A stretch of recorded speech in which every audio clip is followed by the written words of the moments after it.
Oh my goodness, I'm all stretched out. Uh-oh. Is it also stuck? It's also stuck.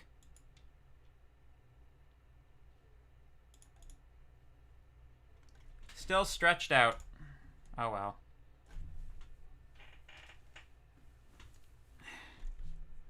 I suppose, I don't know, it's gonna bother me.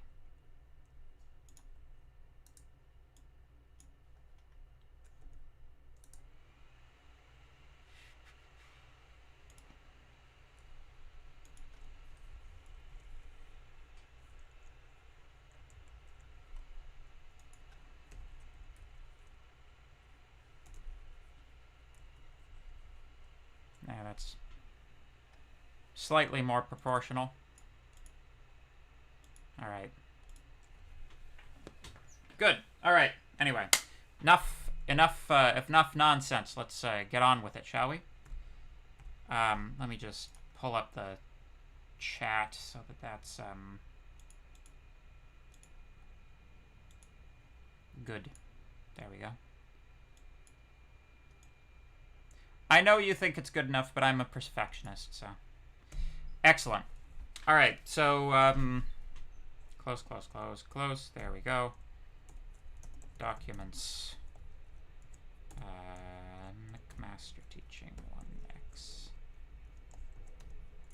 You can tell how long a person has had a computer by how deeply nested their directory system is. Course materials? Nah. Let's just go into code, make directory, review. There we go. Review. There we go. All right. So, makefiles. Let's talk about makefiles.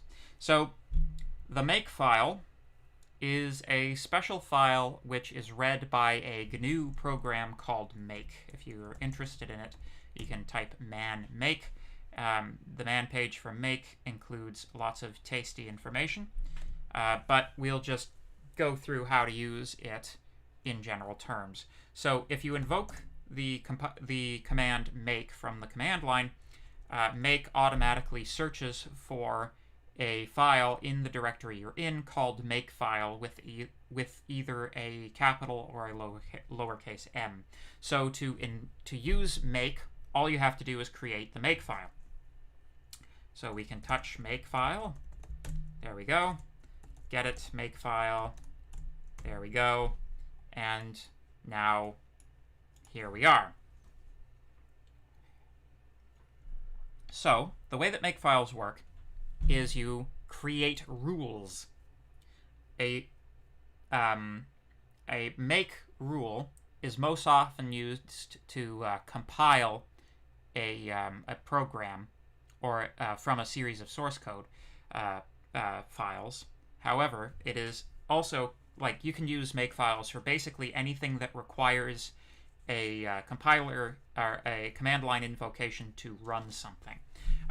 In some sense, they're kind of like a way of organizing mini bash scripts, although you don't have the full capabilities of bash scripts because you can't use loops or if statements. You can call bash scripts from makefiles, so you can use bash scripting. You just have to do it in a different file and then call that from the makefile. But let's do a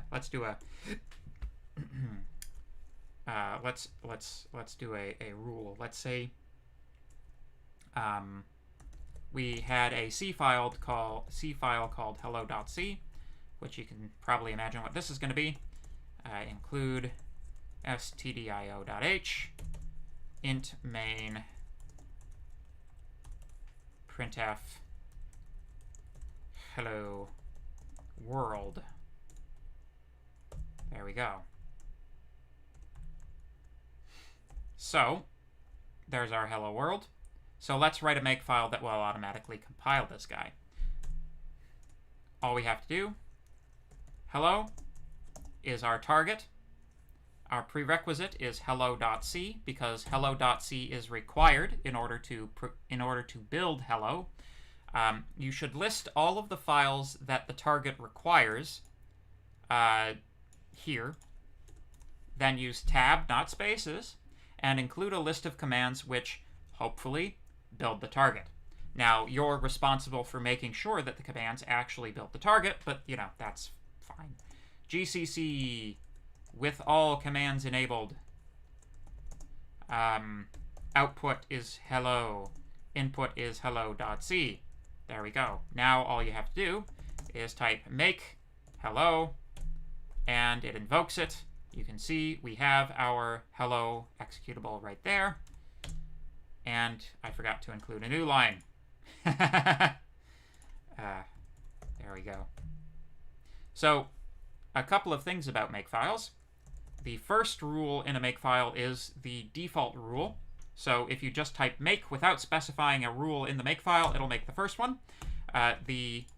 It's pretty common to have a phony target call like all. Phony targets are targets that don't correspond to actual files. They're just like, you know, ways of organizing other rules in often or to perform things like cleanup routines. So if I want to do all, I can invoke the rule to build hello, and then I can, let's just make a clean rule very quickly. You can notice that I have in this directory a couple of these files are left behind by gedit. They're backup files, and I'm just going to throw in a rule that removes them. There we go. So now, if I make hello, this is fine. It actually won't build it because the source code file is older than the executable. If I touch hello.c, that touch not only creates files, but it also updates the timestamp of most recent modification to whatever the current time is. And if you make it again, it will actually build it. And if I just make now, it'll invoke all, which means it does both of these rules in succession. So, you can see all the backup files have been removed. So that's makefiles. Does anybody have any more question? Does anybody have anything further they would like to know about makefiles before we move on?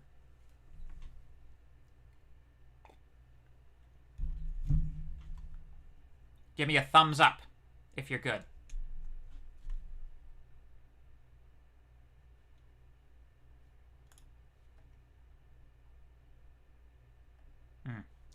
Yeah, that's funny. It's funny because I'm also a much better programmer after having taught this course. Like, believe it or not, my background is in mechatronics engineering, which means that a lot of these comp sci courses that I teach, I never actually took anything or like their equivalent. So it's, you know, I'm learning stuff at the same time, and it's a lot of fun. Seems clear, maybe just on implementing a bash script. Okay. We can go over that quickly. So let's just say we had a script that does I don't even know what. We can invoke my script.sh. I can make or touch my script.sh to create it. There we go. Make it mod. If it's a bash script, you have to give it executable permission. So chmod plus x my script. There you go. That gives it executable permission. It's now green, just like hello. So that makes it executable. Get it my script.sh, and I believe it's bang there bin/bash. That should give us, it's either this or the other way around. Echo, please work. There you go. Make script.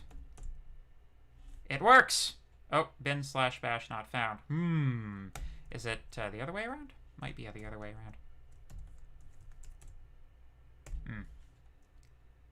I have to remember how to do a shebang.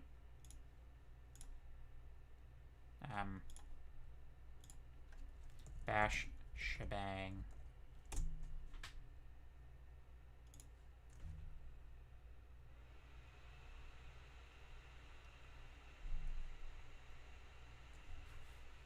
Yes, okay, okay, okay. Oh, is it /bin/bash?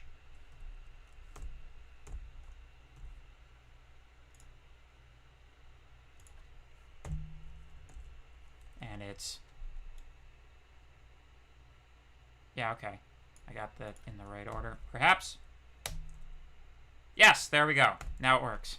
So this line is very, very important because it tells your script which interpreter you're going to be using. It is often the case in Linux systems that you will have several different shells that you can use, but, you know, we haven't covered any of the other ones in this class, and Bash is good enough for pretty much anything you might want to do, so don't worry about it. But yeah, thank you. Thank you, Ryan. Yes.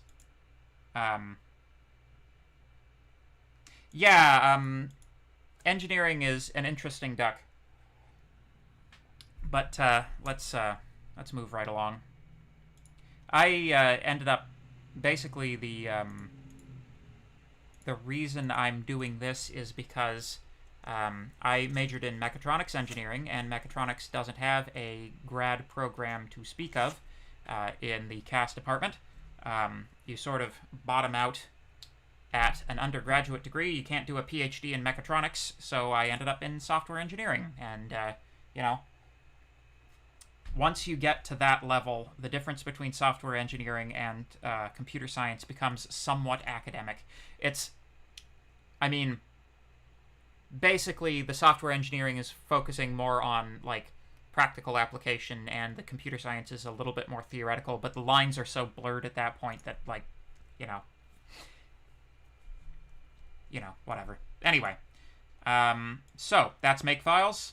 Bash script. So the thing to keep in mind about Bash scripting, I'm not going to go through how to do an if statement or anything like that. If you want to do an if statement in Bash during the exam, it's an open book exam, so look it up. That's basically... I may not have mentioned that. So because of the manner in which the exam is being administered through your own computers at your own time, it's also a open book exam. Now, of course, this means you can't collaborate with your classmates. It means you cannot seek help from people outside of the course, but it does mean that you can read websites and things like Stack Exchange. So, if you can't remember the syntax for how a for loop works in Bash scripting during the exam, use Google. You should Google it. Because that's what I do. When I don't know something, I Google it. How do you think I got so smart? It's 'cause I Google stuff. You may not think I'm that smart. I don't think I'm that smart. Anyway, so that's Makefiles. I'm going to cross that off my list. All right. So, might as well cover documentation while we're here. So, documentation. It's a 24-hour exam, yeah. If you took 1MD3 with me, you will find it very familiar. So, let's talk documentation. Let's talk doc. So, documentation, I'm not expecting you to do anything that's not using Doxygen. Doxygen is, of course, it's the tool that we covered in Lab 9. You should, Lab 9, I think, how to set it up and all of that stuff is it's pretty clear in the Lab 9 document. But here's how you do it. If you want to... Excuse me. So in the same way that make requires a make file in order to have something to run on, Doxygen uses what's called a doxy file. However, unlike make, Doxygen, the doxy file comes preloaded with a whole scad of, like, scads upon scads of options, even more than Dwarf Fortress. So, basically, you can't just create a file from nothing and you run it on Doxygen. You have to get Doxygen to give you its configuration file. So Doxygen /g for generate. Boink. So we now have the doxy file. If you edit the doxy file, you will find it's got lots and lots and lots and lots of options. My mic broke. Did it now? And my... okay. Burp. Burp, burp, burp, burp.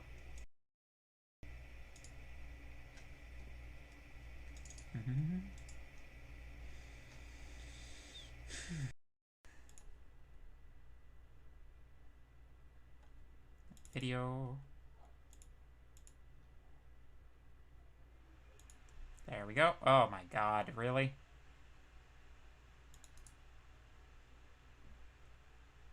It's just not my day. There. Alright. Cool. So, so there are lots and lots of options here, which could be intimidating if you don't, if you've never used this before. Fortunately, all of you have used it before because you all did Lab 9, right?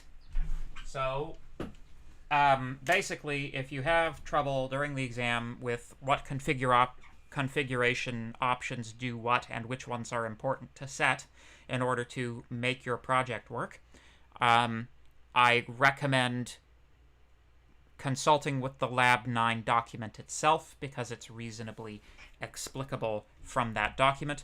The exam itself is even set up somewhat like the code project that you saw in Lab 9 with respect to having a source directory.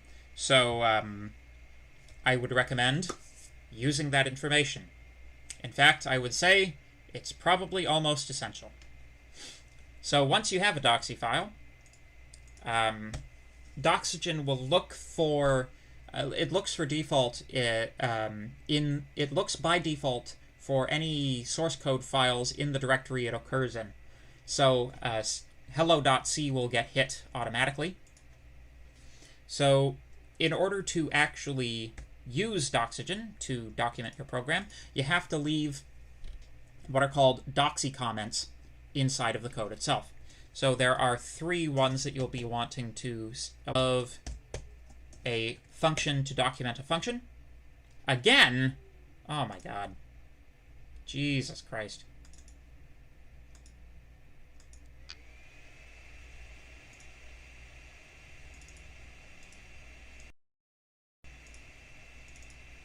I wish I knew what was causing this. Ooh. I am not sure I want to exit. That would have been a terrible thing to do. Woof. Yes. So, when you... So, doxy comments have 2 stars at the beginning here. That tags the comment for Doxygen as being, this is an important comment, please read it. I have a question. What is the getIt command? GetIt stands for GNU edit. GetIt. It's just basically the Linux, one of the many Linux versions of Notepad. It's just a plain text editor. I like it because I can blow up the script, the typeface on it to a point where you guys can actually read it, and it does the syntax highlighting nice, and you know, it's less fussy than Emacs. Although I make a big deal about Emacs in the lab documentation, that's kind of a little bit of a joke on my part. Emacs is better than Vim, but it's also the editor that thinks it's an operating system. So anyway, if you take a look in here, if you take a look in the Lab 9 documentation, there are a few different types of tags that you can use to perform correct documentation for your functions. Things like what does the return type, what does the return value mean for this function? What does this parameter mean? What does that parameter mean? These tags are presented very nicely in the Lab9 document in tables, so I recommend using them. When you're on the Pascal server, is there any way to use your own text editor? The only text editors available are the ones that are installed. There is, so if you SSH into, I think the best one on Pascal is Emacs, but SSH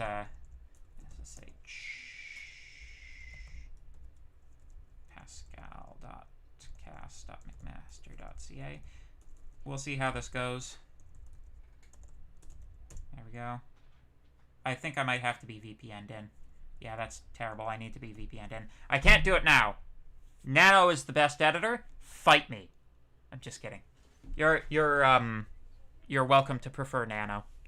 I think both Emacs and Nano people can both agree that Vim is the worst one. So if you've been using VI or Vim, time to get with the program. Of course, when I asked Derek, who is our resident IT guy in the department, to install Emacs on the on Pascal for you guys if you wanted to use it, he said, "Yep, done. And by the way, 1997 called and they want their editor back." So there you go. It's popular with certain professors in the department. Anyway, so basically, you type junk in here, right? You leave tags like param. Param is for parameters. That one should go down here. And you type junk, and that documentation gets automatically compiled by Doxygen into something useful.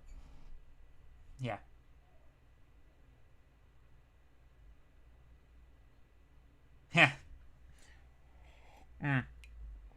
Yeah, that's the one thing about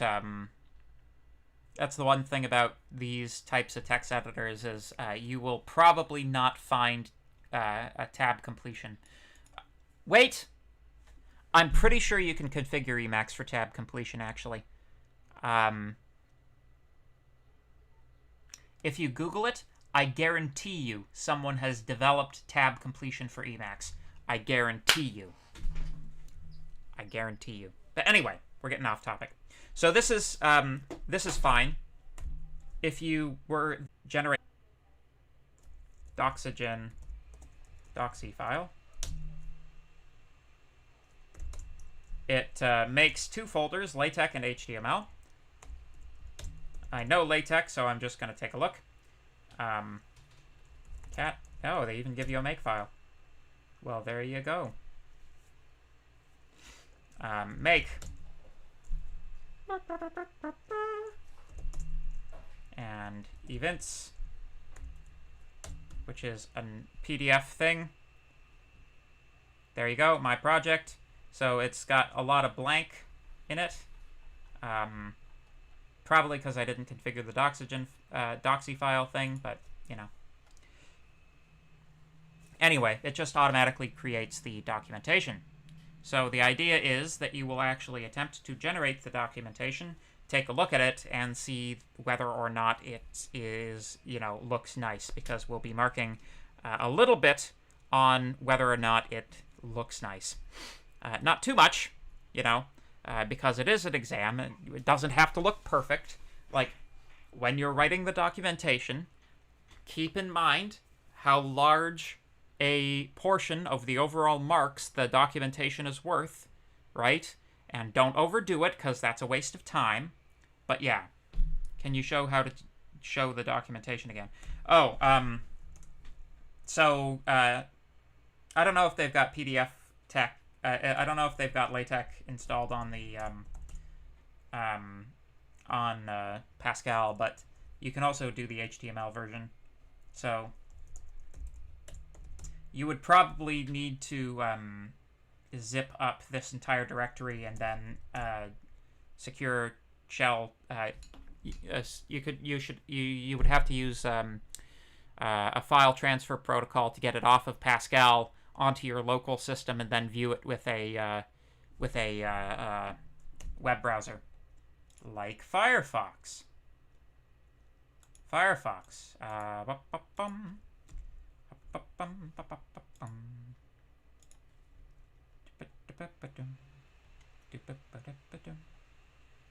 Code. Topic review. HTML. Doop doop doop doop doop. Where is the HTML? Where is it? There it is. Index. Bonk. There it is. It's basically blank because, again, it hasn't been configured correctly, but that's how you do it. Oh, the command is easy. It's just docs egen doxy file. Feed the doxy file into Doxygen, and it works. The purpose of this is so that you can have multiple Doxygen files which configure multiple builds of the documentation all within the same place. So yeah, there you go. We've talked about Doxygen. Cool. So let's talk about file I/O then.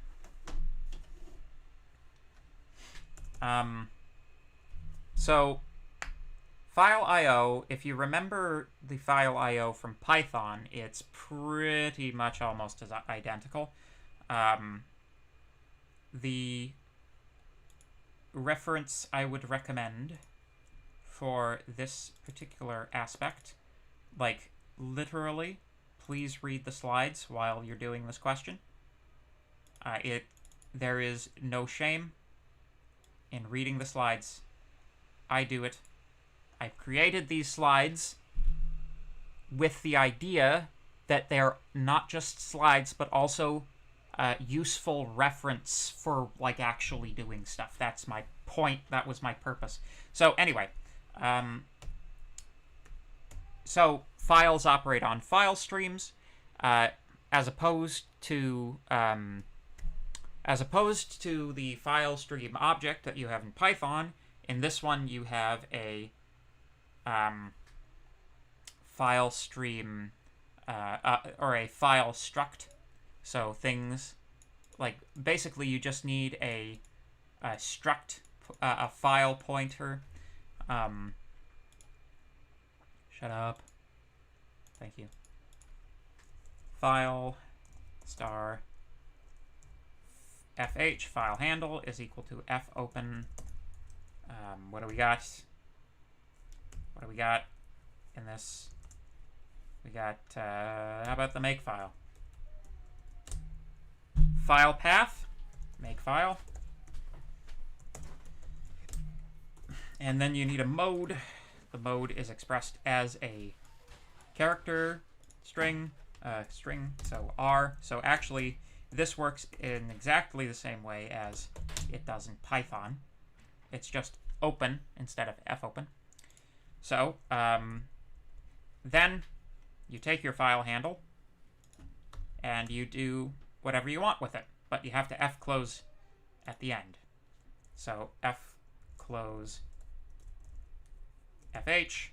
This returns control of the file to the operating system, which is something that it's actually a lot more important to do this with files than it is with pointers.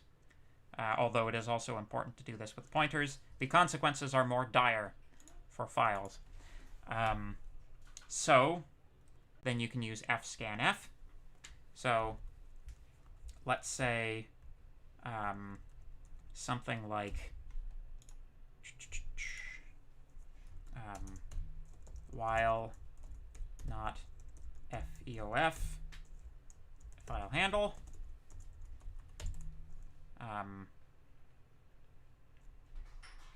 fscanf have to have a buffer, so char buff, put 100 in it, sure, file handle, interpret it as string buffer, and then printf buffer. This should do something.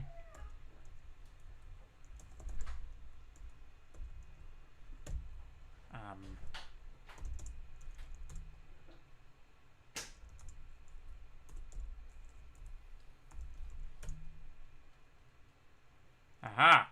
It did do stuff. Let's just grab that like that. Make. There we go. There you go. That's the entire contents of our, that's the entire contents of the Makefile, one word at a time. And that has to do with the way in which, like, this is basically scanning for words, right? Not lines. But yeah. Memory allocation. Yeah, dynamic memory allocation is on the list. So that's file I/O. Any questions? We good? Can I cross it off the list? It's really not bad. It's no more difficult than it was in Python. Most things in C. The tricky thing about it is the string manipulation.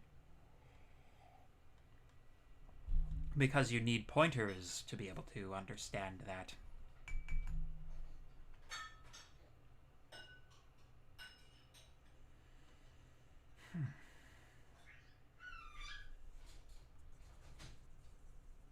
Got a thumbs up. How's our audience? You guys hanging in there?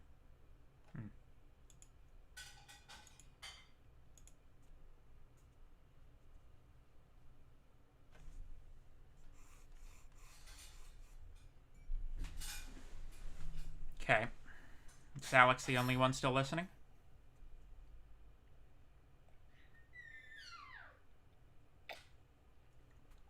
Another request for pointers and arrays/strings. Arrays. Well, yeah. So, looks like we've got enough. No trouble. Looks like, well, you kind of need to know pointers and strings to,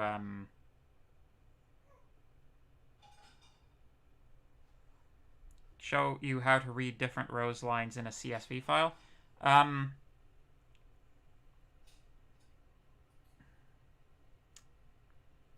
Well, that's actually pretty simple, so I'll just show you.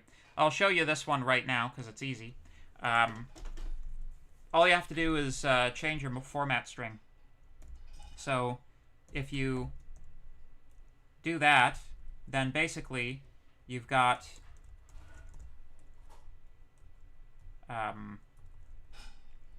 you're reading 3 things from the buffer instead of you're reading 3 strings from it instead of just the one, right? So these commas will be excluded. They won't show up in these guys. These are like this. It's kind of like pattern matching. You'll get an error if it doesn't fit this pattern. But yeah, that question on the assignment about reading from a CSV file, reading the floats.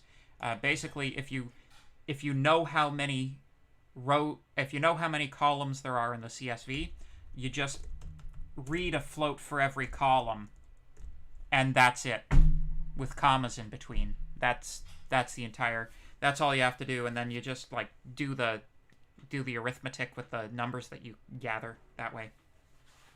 It's relatively straightforward. At least I think so. Pointers and strings when used in functions other than main. Well, they don't change how they behave when they're not in main. But do you mean like using them as parameters?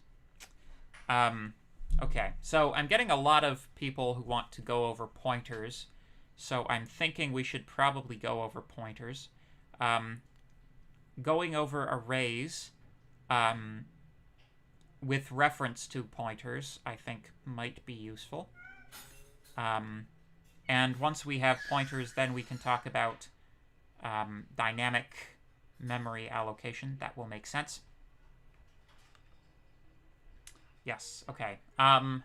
So let's talk about arrays. So, you guys know lists from Python, right? Arrays are very similar to lists, except the biggest difference is that an array must have its size declared up front. Right? So when I declare a character array with 100 characters in it, what the computer does is it takes a segment of memory and it says, okay, 100 characters. There you go. Use it how you like. It does not expand or contract dynamically as the program runs, like in Python. Python's doing a lot of work in the back end to make sure that that works for you. In C, you have to use dynamic memory allocation to be able to do that. So it's kind of funny that pointer, like every character, like each one of these guys, if you use it without specifying an index, it is a pointer, right? If I were to, for example, I'm just gonna comment this stuff out because we're not gonna need it.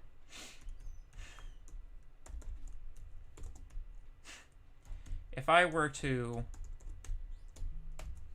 print the memory address of buffer, this is an operation that will work.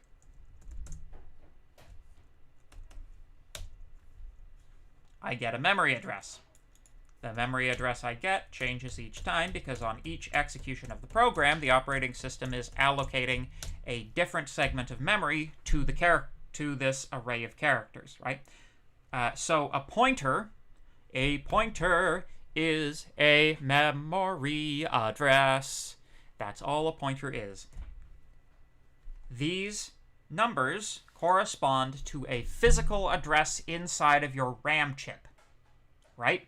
So your chip, the way that your operating system finds numbers inside of your RAM is that every segment, every cell of memory has a unique address. This is the unique address. Boing!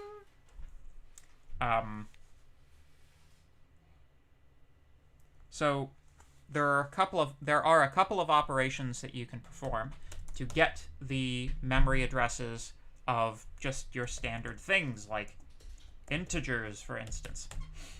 So if you want to get a pointer to this integer, x pointer, let's say, you use the address of operator. Ampersand is the address of operator. It takes any variable and gives you the memory address at which that variable is stored. So if I were to say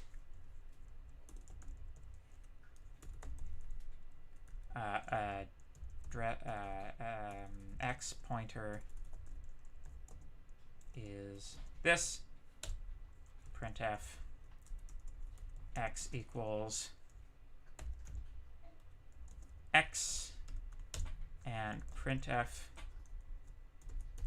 dereferencing x pointer yields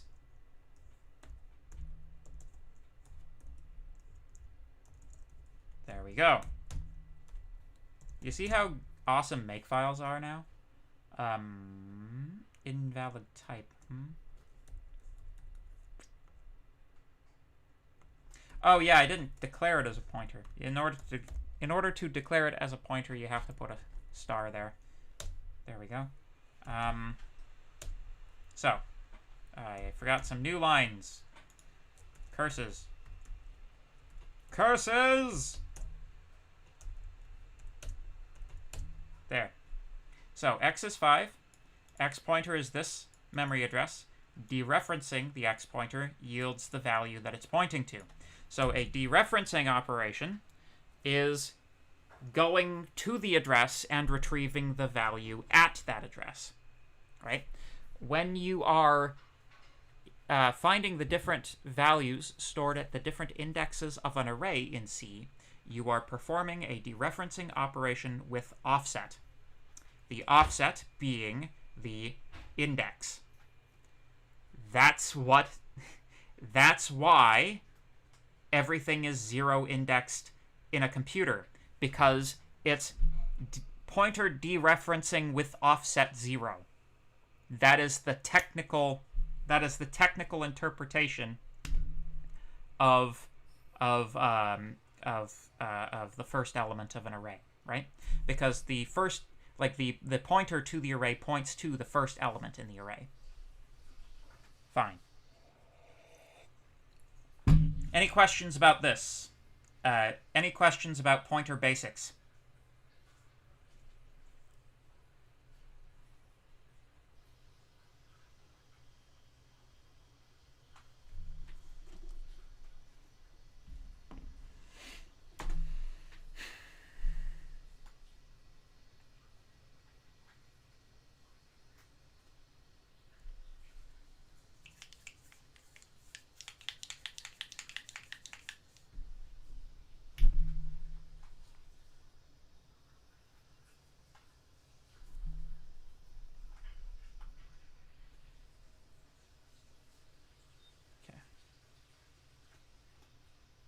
Okay. So, to answer your question about parameters, how do you manipulate arrays using pointers? Well,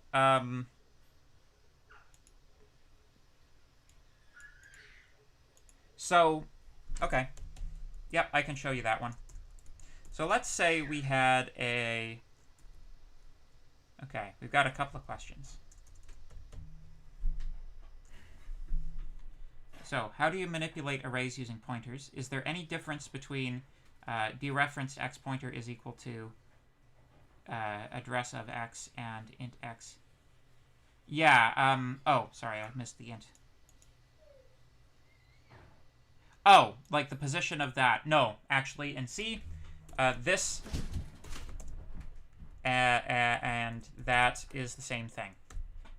Sometimes you have to bind this guy by putting brackets around it. So, like, you might find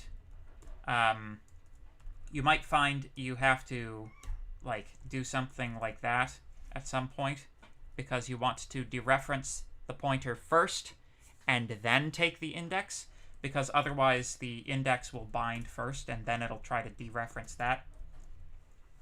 So you can control the order in which these things occur by using round braces. But yeah, could you declare a 2-word string in main and print the second word in a different function?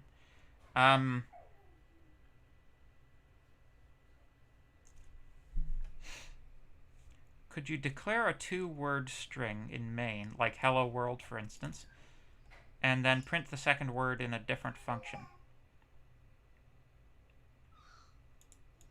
Yeah, I mean, I could do that, sure. So let's say we had char 2 words. It's a concrete thing, I can do that. Hello world. I can even work in that other thing. Print second word 2 words. So, in a separate function, void print to second word. There we go. Takes a character star, takes a string, which we shall call S for string. Why not? So, printing the second word should be fine. How would I do this? Let's do this using pointer arithmetic.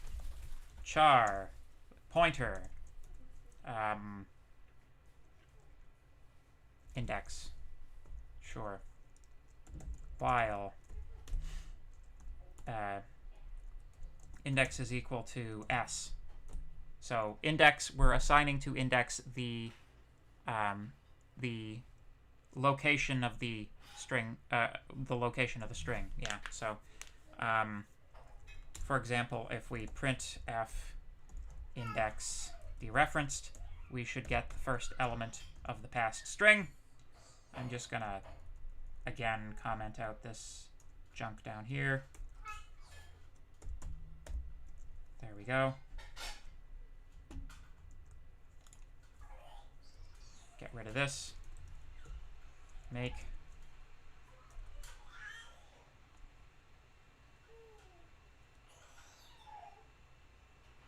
Expected char star, but argument is of type char. Is it now? Oh, yes it is, because I didn't declare it as such. There's an old Fortran joke that says, God is real unless declared integer.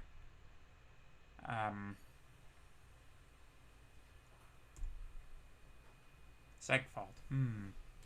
Maybe I should pay attention to my warnings, eh?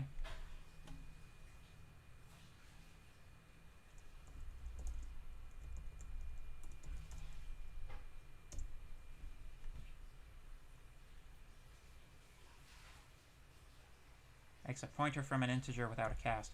What am I even doing here? What the heck am I even doing? Printf.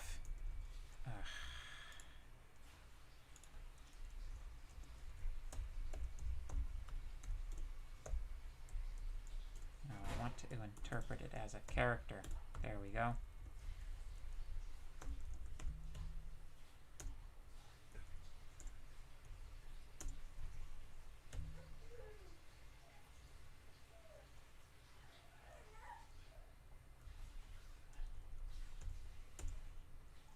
There we go. H. H being the first character. So if we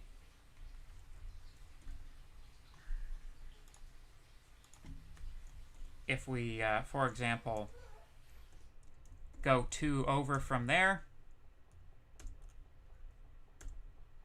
you see we get L.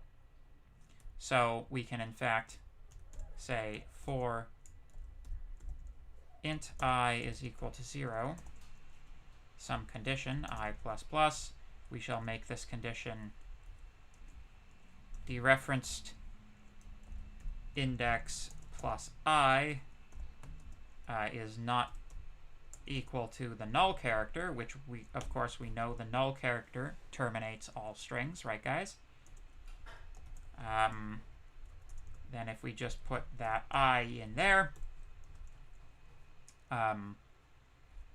there we go. We can print the entire thing. Maybe we want to remove this guy, though, and then just print the new line at the end. There we go. Printf. Gets me every time. Been programming in Python too long. Make. Run. There we go. Hello world. Gonna remove this guy just to save on confusion. Then, the way that I would do it to print the second word, assuming there were 2 words, is I would assign a flag. So, include std bool.h,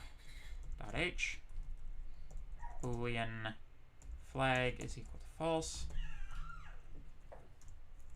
If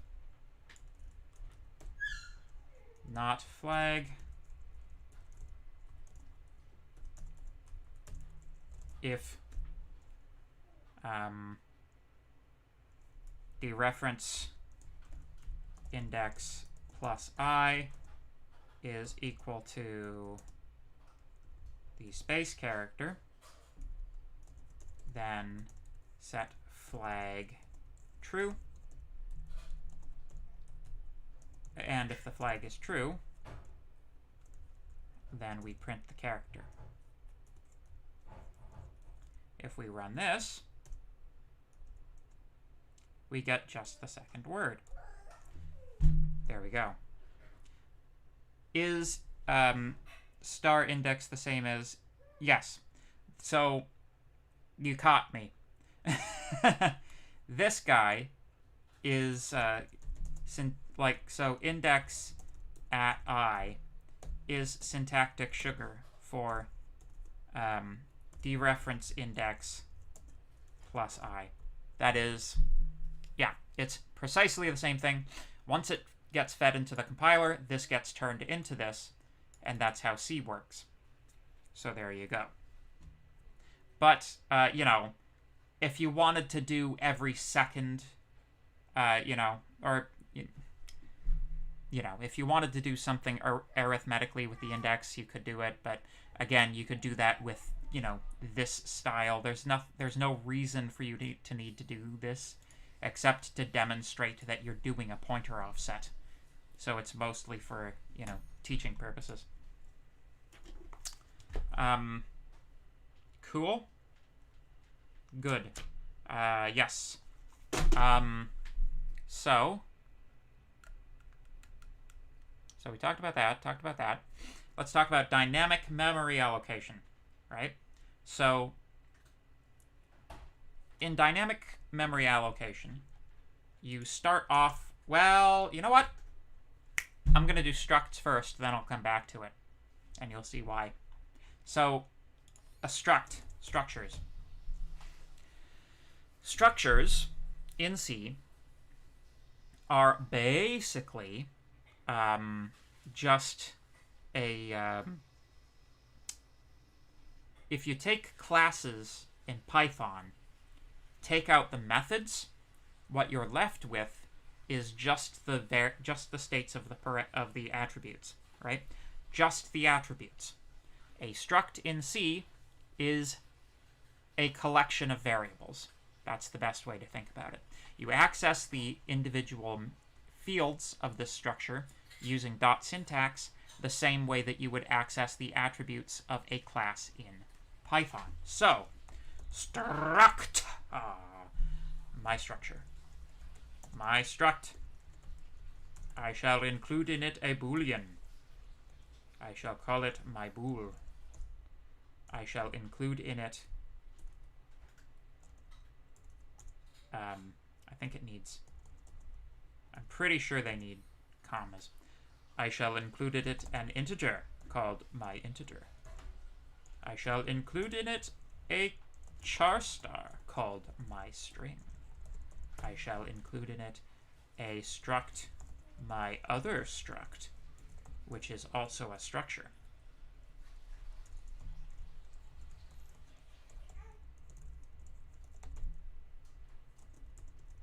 It contains only a bool named do we care.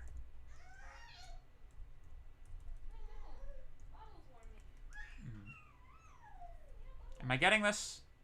I think I might be flubbing the syntax. Let me see. Let me verify to make sure I'm not flubbing the syntax.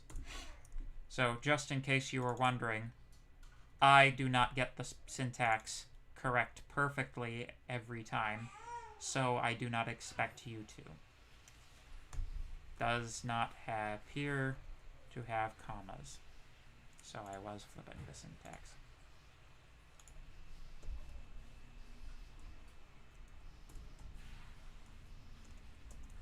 There we go.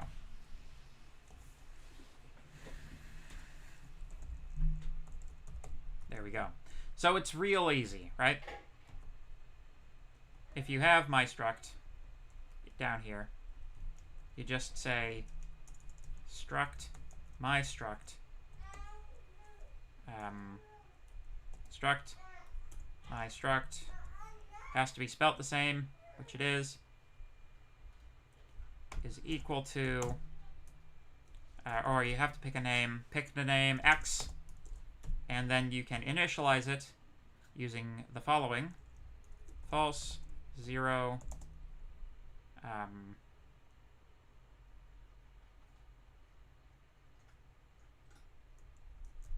yes, ma'am, and false. Yes. So, there you go. That's how you can initialize one of these bad boys. And the way that you access it, you'd say x, like printf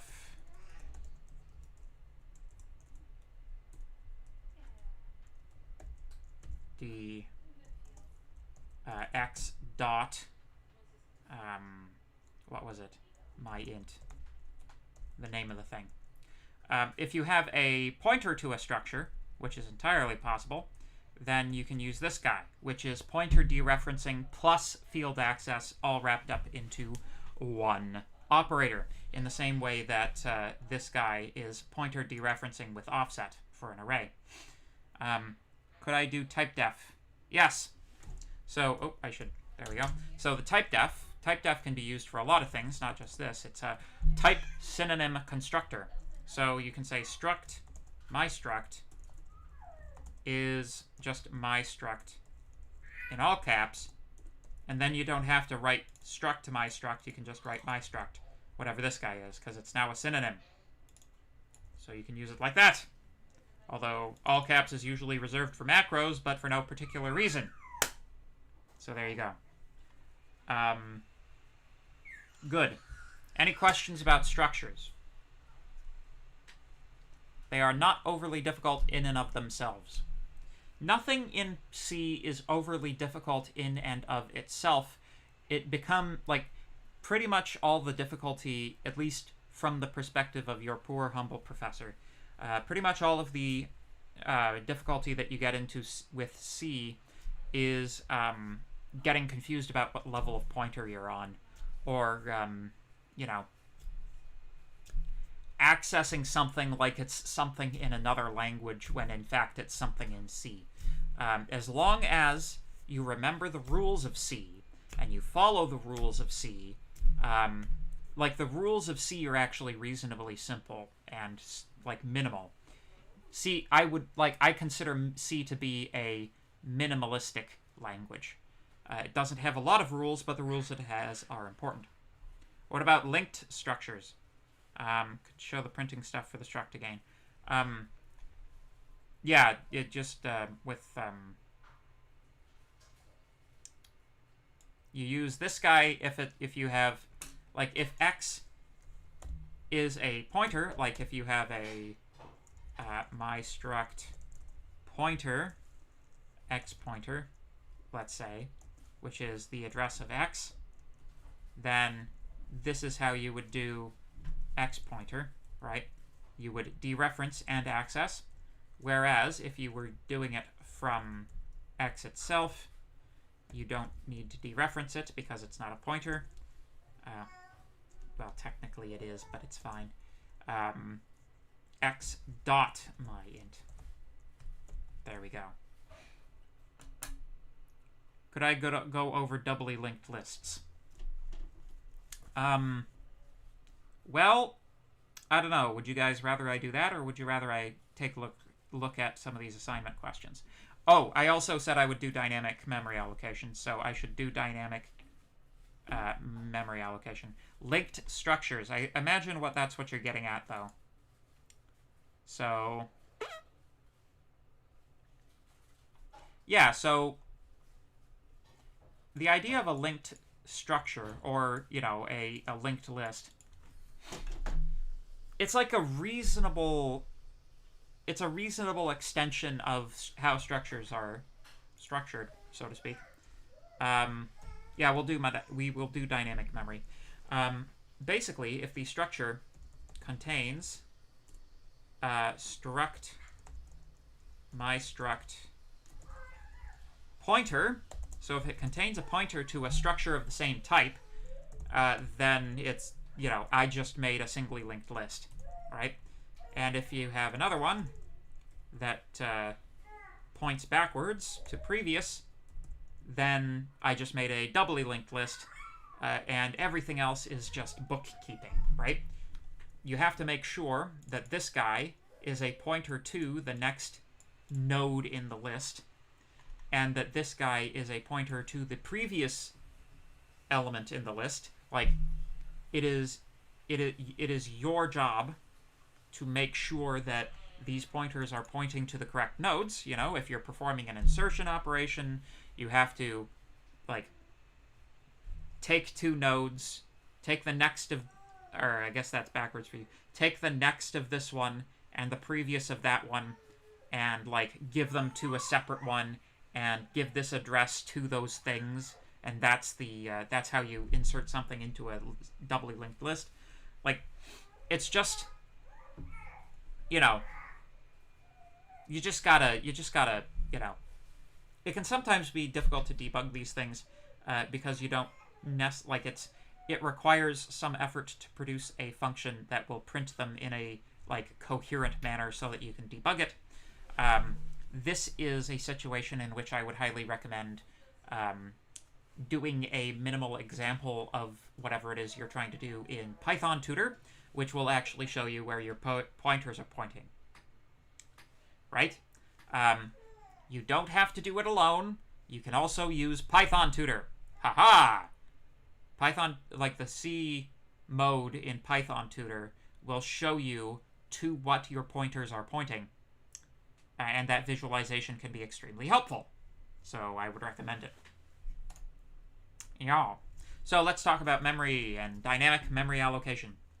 So dynamic memory allocation is basically a way of getting away from this type of thing. If you separate the...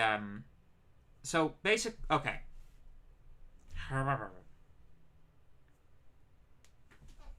Take a sip of tea.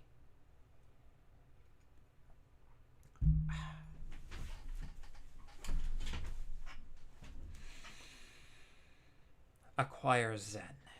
Okay, here we go. So, dynamic memory allocation. The purpose of dynamic memory allocation is to be able to change the amount of memory that has been allocated to a pointer dynamically as the program is executing. So, let's say I had a character buffer called something, and I decided not to initialize it at this time. The correct thing to initialize something to, if you're not initializing it at this time, is null. Very often when you're working with pointers, receiving a null pointer it's the sort of thing that you should expect to receive as invalid input. So, like, if your function, you know, prints a linked list and you give it a null pointer, you should, like, say something like, this list is empty, instead of actually trying to print the list, because dereferencing that pointer will result in a seg fault. But anyway, seg fault, segmentation fault, means reading memory that doesn't belong to you, which is most commonly occurs by dereferencing a null pointer. So, let's say I want to allocate 30 characters to this guy. I would say something is equal to malloc memory allocate 100 times size of char. That would allocate... Basically, that would make this thing into the same thing as these guys. Did you guys just lose the feed?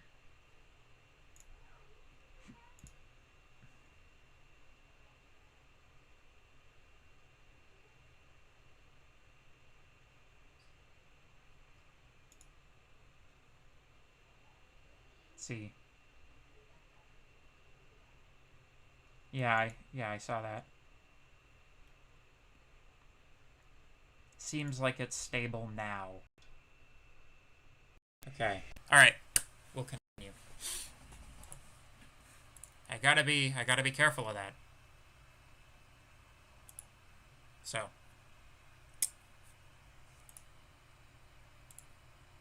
Good. So.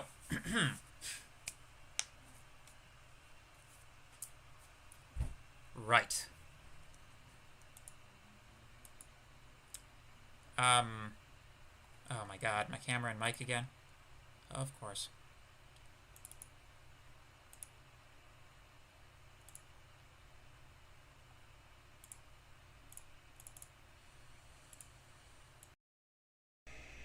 I miss the days when I could just shout at people and have to worry about hooking up my microphone first.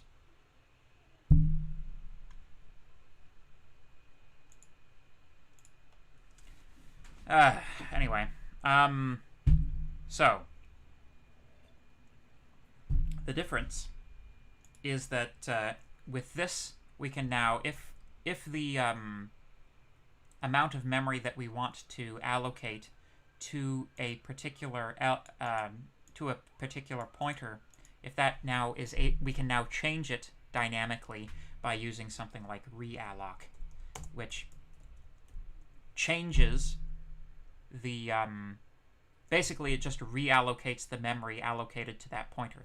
So in order to understand memory allocation and dynamic memory allocation, it's important, like, the correct way to understand this is to understand how the operating system manages this sort of memory, right?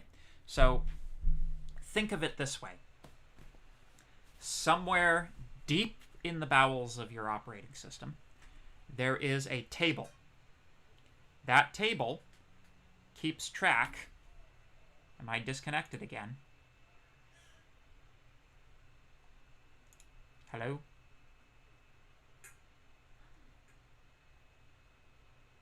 Hello?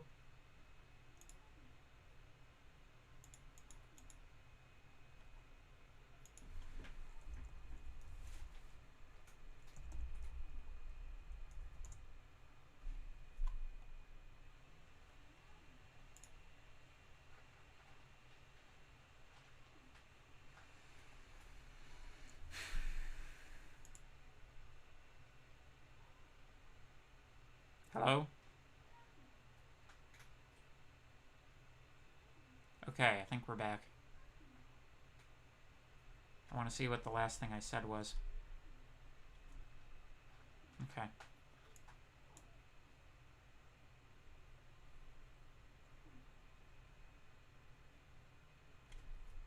Okay. All right. So, basically, inside of your operating system, there is a table that keeps track of which processes have been allocated which memory. There is a sub-table within that, which pointers within which process have been allocated which segments of memory specifically. So malloc is basically of the and you know, freeing the memory that you request is always a good idea. Let me know, guys, if there's any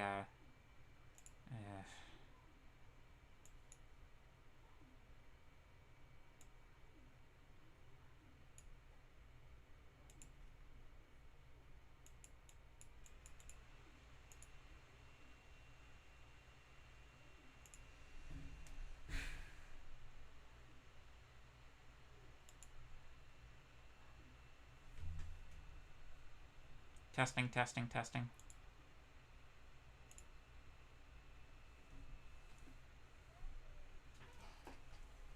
I'm getting like weird distortion too. Testing.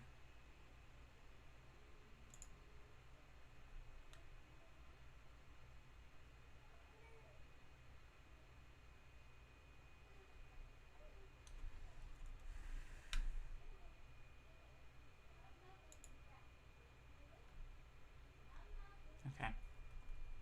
Everything was recorded. Okay. Oy, this is getting annoying, I have to say. This is getting pretty annoying. So, I guess just keep on top of that and let me know if the stream cuts out again, okay? So...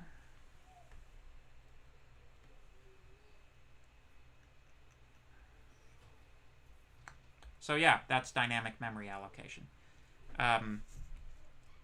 It is useful not just for arrays, it's also useful for structures. In order to create a new structure and not give it initial values immediately, you have to use malloc. The other thing to keep in mind about malloc is that if you just declare a structure within a function, it is local to that function. If you declare it with malloc, it's global to the whole file now. So you don't have to worry about the structure going bye-bye when that function ends. Okay? Okay. Give me a thumbs up if you're good for dynamic allocation. Let me know if you have any other questions, eh?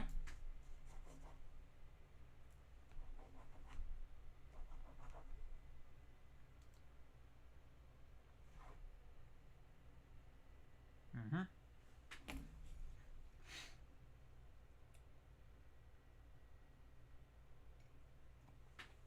So use malloc for it to be global.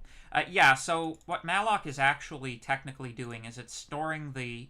It's giving you memory that's even outside of the stack frame, right? So it's storing it inside of heap memory rather than in stack memory. So it's sort of putting it off in a different part of the operating system, or it's giving you memory that you wouldn't normally have access to. So yeah, it's because it's not being stored in the stack frame, it doesn't get deleted and collapsed when the stack is removed from, or when the stack frame is removed from the stack. So yeah. What about calloc? So calloc just wipes the memory before it gives it to you. That's all it does. That's the only difference. It takes longer because it wipes the memory first. So malloc, when you use malloc, it's filled with garbage data. The memory you get is filled with smelly garbage. Calloc, it sanitizes, it scrubs that memory down before it gives it to you. Realloc is just, it's kind of like a free operation and then an malloc operation, but it also stores your data intermediately so that the old data gets stored in the new structure. Anything that's too big gets truncated. That's what realloc does. Again, if you want quick, handy reference for these types of operations, I recommend. Is it in pointers? It's probably in pointers. Yeah, these guys. There you go. Realloc. So realloc, you just give it the pointer and the new size, and it reallocates it to the new size. And the return result is the pointer that it gives you.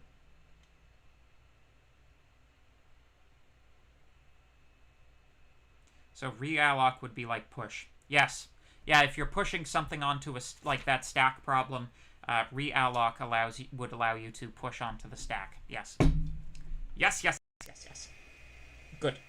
So, yeah, I'm gonna call that done. I'm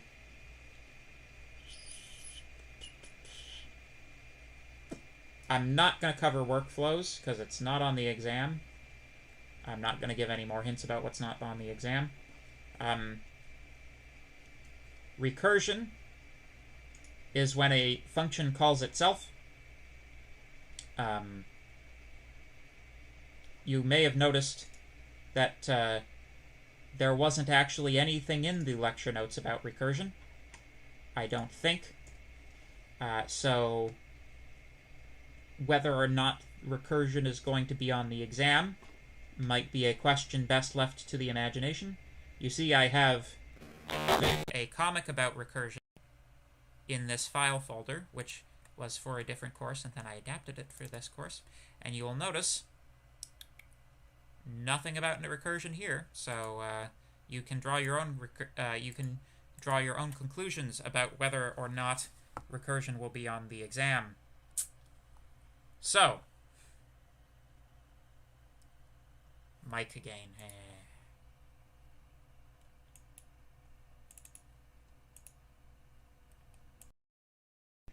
Um,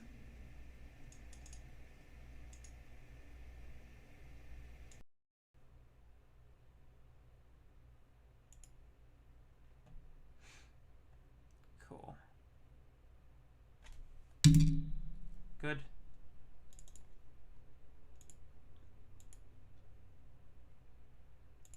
Good. Good. Yes. So I've, particularly, people are interested in question 3 and 4. We'll see how far we get.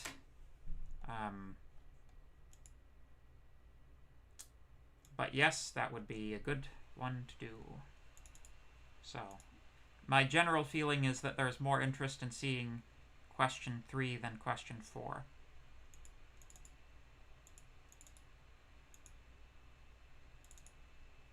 So, yes, question 3. Question 3 is that question 4 is the doubly linked list. Okay, well, yes. So, let me talk about question 3 then. So I will I'll level with you guys. This is not a question that I can just do for you in 10 minutes. This is a question that would take me a reasonable amount of time to actually do in front of you. So rather than do the whole thing in front of you, I'm going to show you some approaches, right? So, believe it or not, the hardest problem, well, you probably would believe it because you guys all did this problem. I think the hardest part of this problem is getting the order of operations correct, right? So, with respect to, let me just pull up a new thing. Okay, so let's say that you have an expression, right? So 8 plus 8 plus 2 plus 8 times 7 plus 2 divide by 1. Something like that. Okay? So, assuming that we can parse this using something like scanf, you know, D, C, D, C, you know, etc., etc. Assuming we take care of the scanning part of this problem, right? The way that I chose to write the solution for this problem is to store, basically to keep two arrays. The first one contained the numbers, so that one would end up being populated by 8, 8, 2, 8, 7, 2, 1, right? So that's like my numbers array. And then I had an operators array, which I believe I kept them as characters, but I'm not going to do all the quotes. And then I had plus, plus, plus, times, plus, divide. Okay?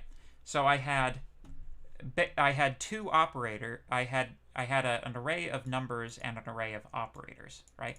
And basically the implicit thing with the operators table was that the operators applied, each operator applied to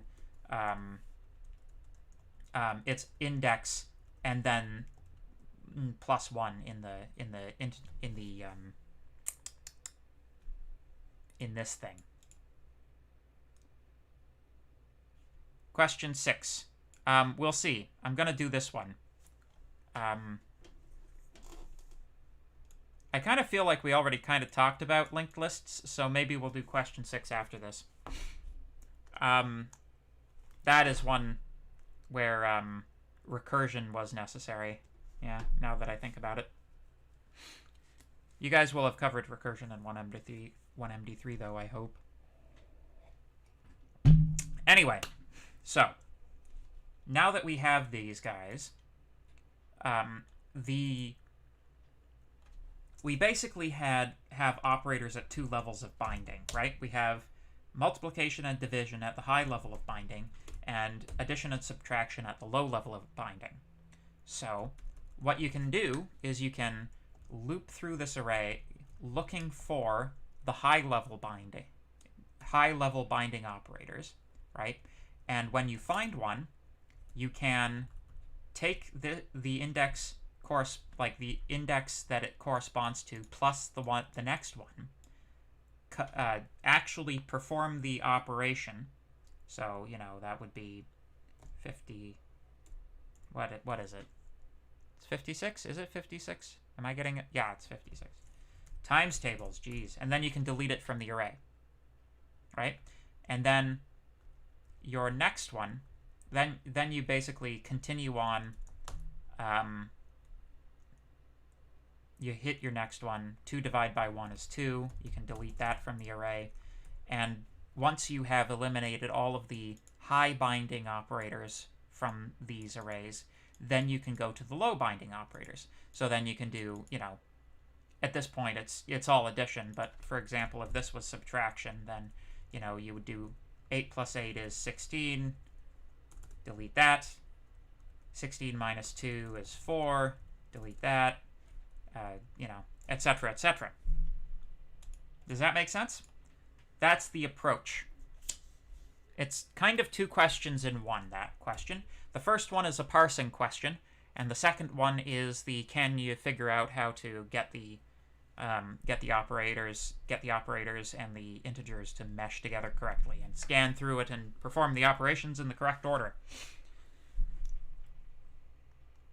I know it's like, okay, that sounds simple, but it's hard to implement, and it's like, yes. You'll notice that on that I put a disclaimer. This is a hard question.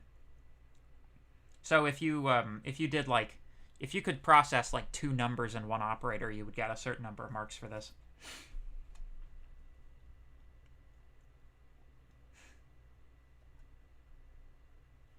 Yeah? Can I get a thumbs up? Am I not talking? Am I, you guys? Yeah, I'm still good. Okay.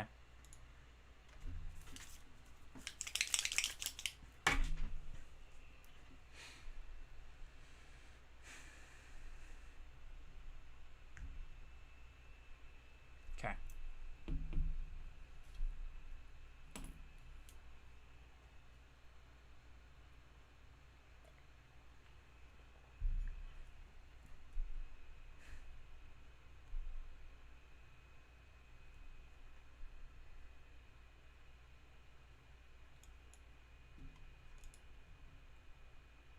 Okay.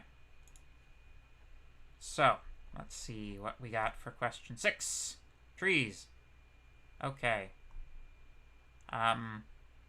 Create a structure for the nodes of a binary tree where each node contains 2 strings, a person's name, and a person's preferred T.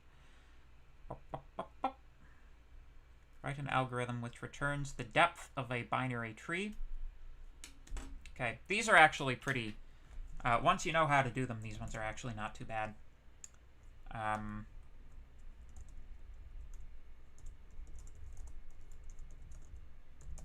Assignments. A2. Oh yeah, it's in the Git repo, isn't it?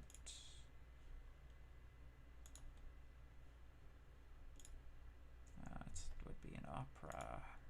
Opera!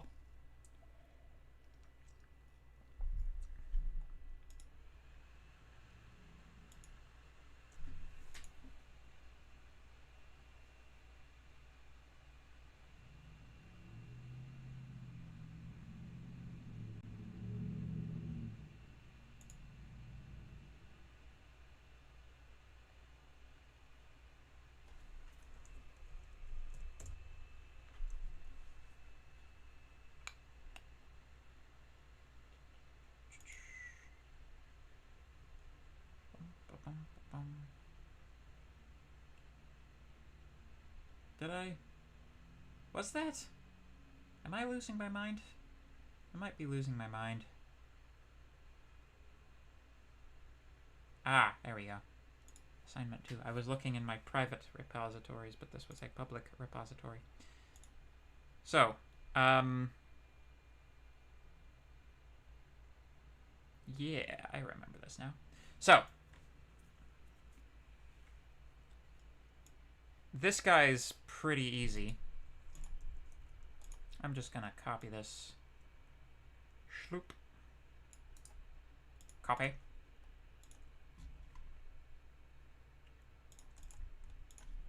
Pasta. So, the structure, just, you know, char star name, char star t, and then you'd need the 2 pointers, right? Because the difference between a tree and a linked list is that instead of having like one next node, it has, or one next pointer, it has 2, right? Which point right or left. So you'd want struct node star right and struct node star left. There we go. So there you go. So this is a bunch of stuff that tests it, which is fine. This stuff establishes the tree. Believe it or not, this question had a whole lot more going on with it than it does in this iteration. But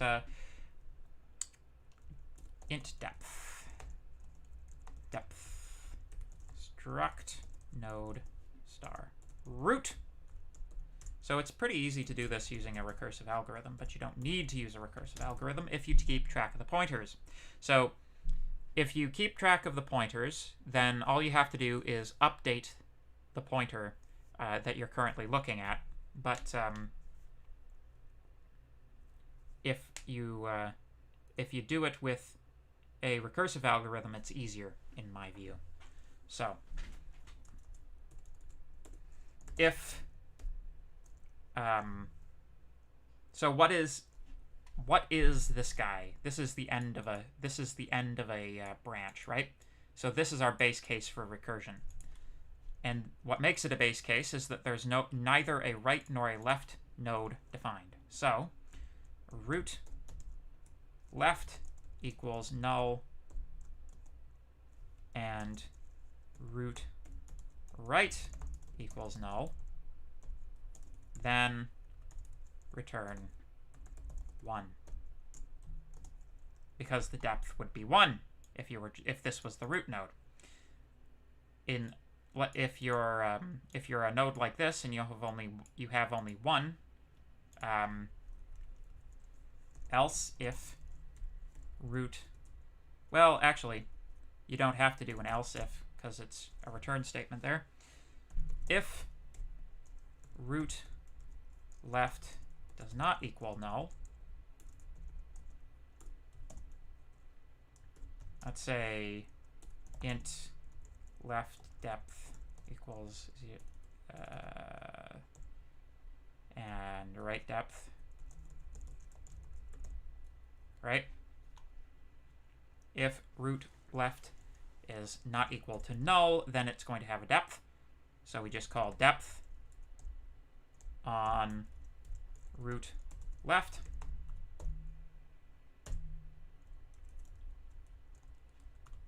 If, and we assign the return result to left depth, right? If root right is not equal to null, right depth, I have misspelled depth. There we go. The depth of root right, and if left depth is greater than right depth, return left depth, else return right depth. There we go. And that's the whole question. That's it. That's depth. But that's the easy one.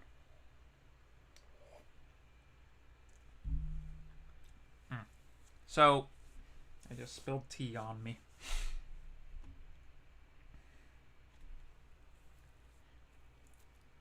So, depth first search is kind of an interesting one.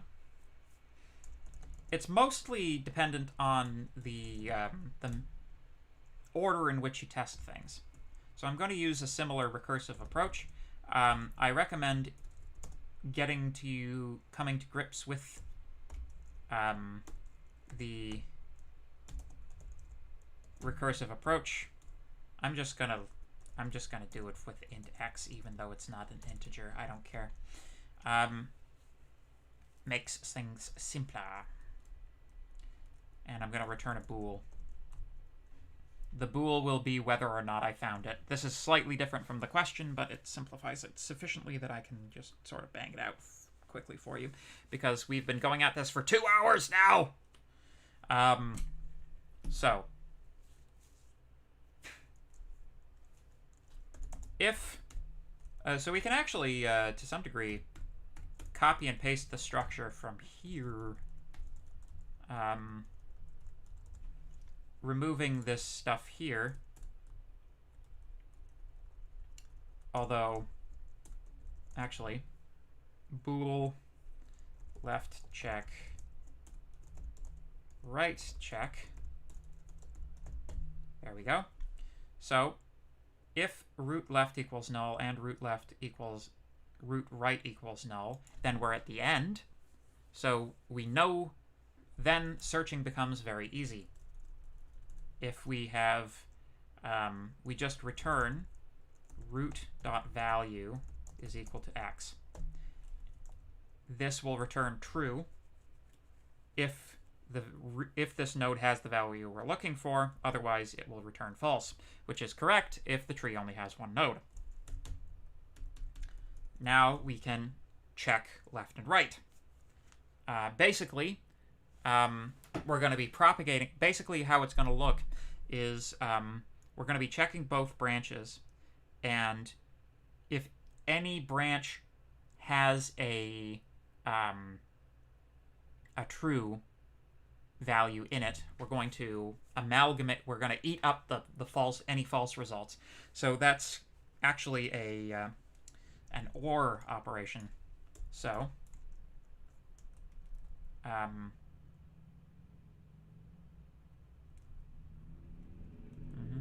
I just realized this guy it needs something else.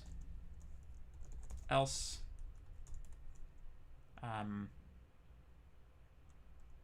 left depth is equal to 0. That'll do better. That would have come out on a test case. There we go. So, with this guy, we're not talking about depth. We're checking. So basically, we just say left check is equal to depth first search.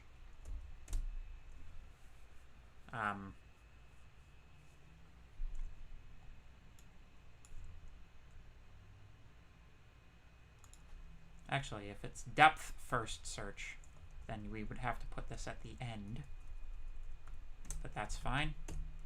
In principle, it's still effective. Root left, still looking for x.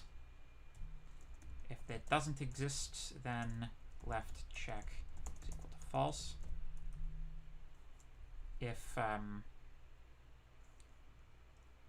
right check is equal to DFS root right x, you can see the symmetricality here. Else, a quick poll. Is symmetricality a proper word.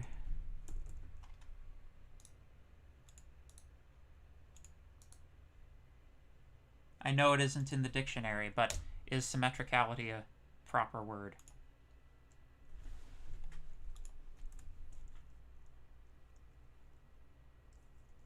Right check is equal to false. And then, so if right check, so if we find it, if left check is, if left check comes out true, then we can just return true immediately. We don't have to do the rest of the checking because we found it. Similarly with right check. There we go. Ha! Ha, ha, ha. 6. Oh, one person says no. Oh, gotta kick you out of my class then. My supervisor was sending me comments on my thesis, and there was a bit of a disagreement as to whether or not symmetricality is a word that should appear in a thesis, when the word symmetry also describes the property of things being symmetrical. So I just thought I'd get my opinion verified by my undergraduate students. Your professor is always right, though. That's something that you learn in grad school. So anyway, right. So yes. Then, if the thing was not in either, if we went down both branches and no true result was given, or was given up, then we can check the one that we're on. That's what makes it depth first search, because we go right to the bottom, then we work our way back up. So there you go. That's depth first search. I've done question 6. Any questions?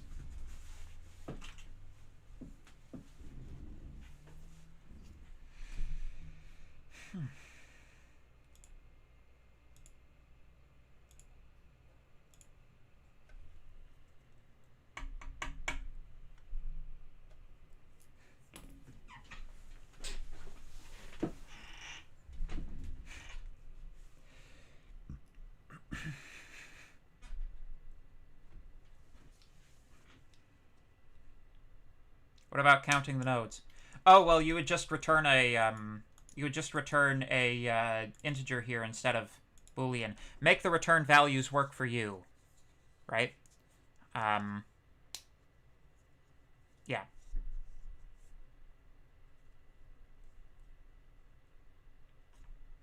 Yeah, you would just pass.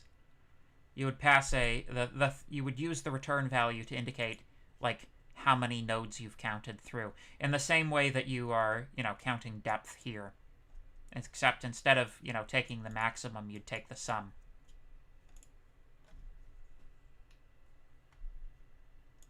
Yeah. Okay, seems like people are doing okay. I'd kind of like to not have to do question 4, because we already kind of talked about linked lists. I'd also kind of like to bring this to a close, because we've been at this for 2 hours. And I think that's long enough for a review session.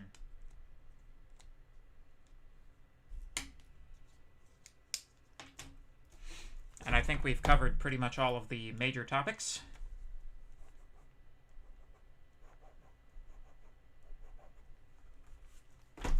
Cool.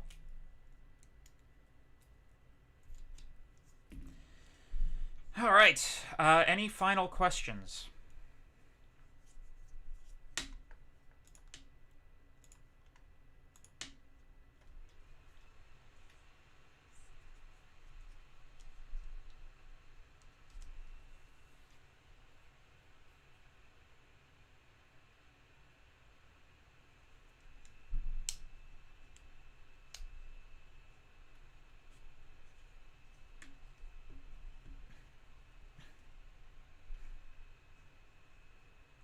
How hard is the exam, in your opinion? It is a softball.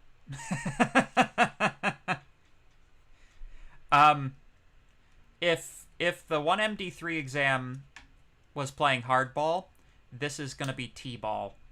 Yeah.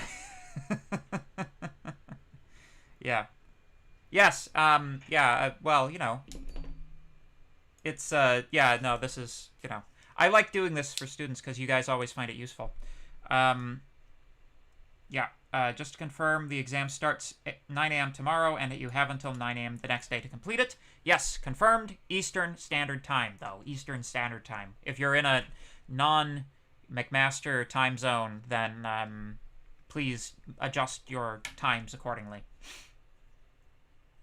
If you have questions during the exam, will you be able to use Piazza? Yes. If you have a question during the exam, please use Piazza to ask it of myself or the TAs. I will try to keep on top of the questions tomorrow.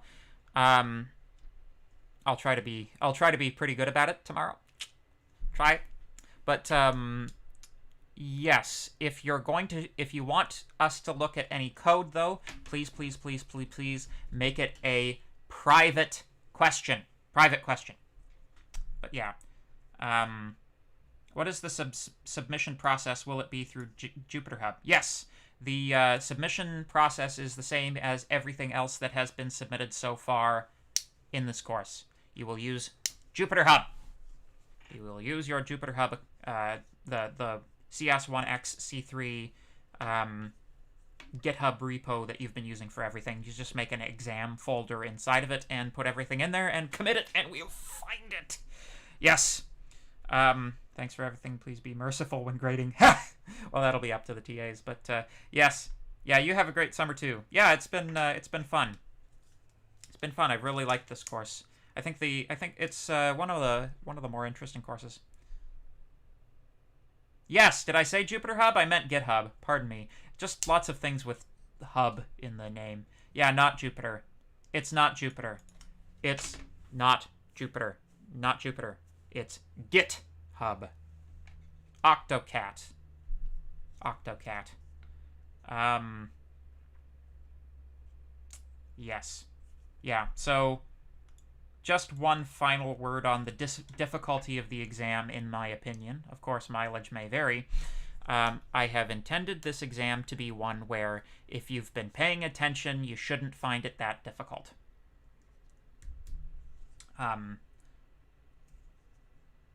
The object of this course is not so much to drill you on difficult algorithmic problems as much as to introduce you to important development basics, as it were.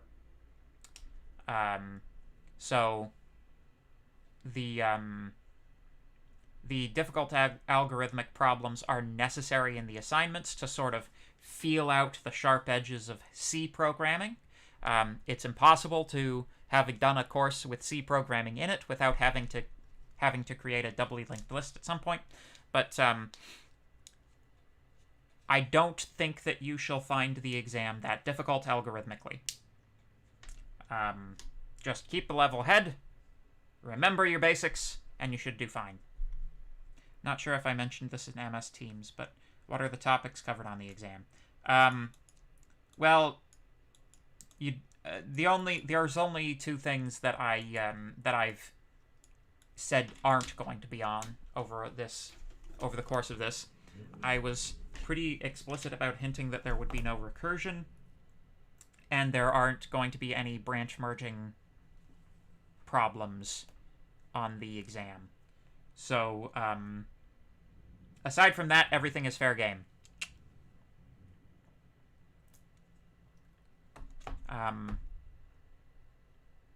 Yep. Yep. There will be at least one C file. So yeah, seems like the questions have kind of dried up then. Yeah. Sounds good. I guess I'll sign off. Oh, will this video be available to us during the exam? Yes. As well as all the lecture videos. So yeah.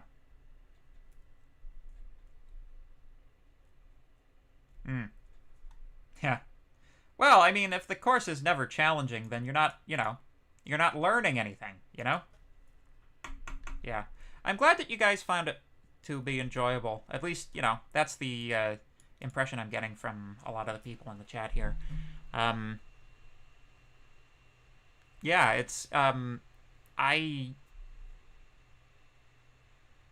I wanted to make the course as useful as possible, basically.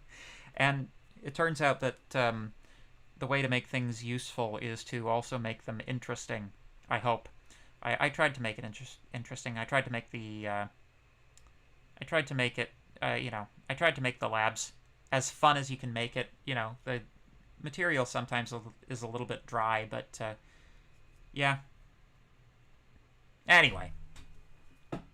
If you like the course, I think you've still got, 3 hours to get a course evaluation in if you haven't gotten one in already. Maybe it's already closed. I don't know. Anyway. Good luck on the exam tomorrow, everybody. Remember your basics. And remember, it's an open book exam, so no excuses. Yeah, you like the jokes? I mean, I gotta put some jokes in, Are you going to be using grep/find, etc.? Well, I guess you'll just have to wait 12 hours and find out. No more hints about what is or isn't on it. Nope. No more hints. Cool. All right. Good luck.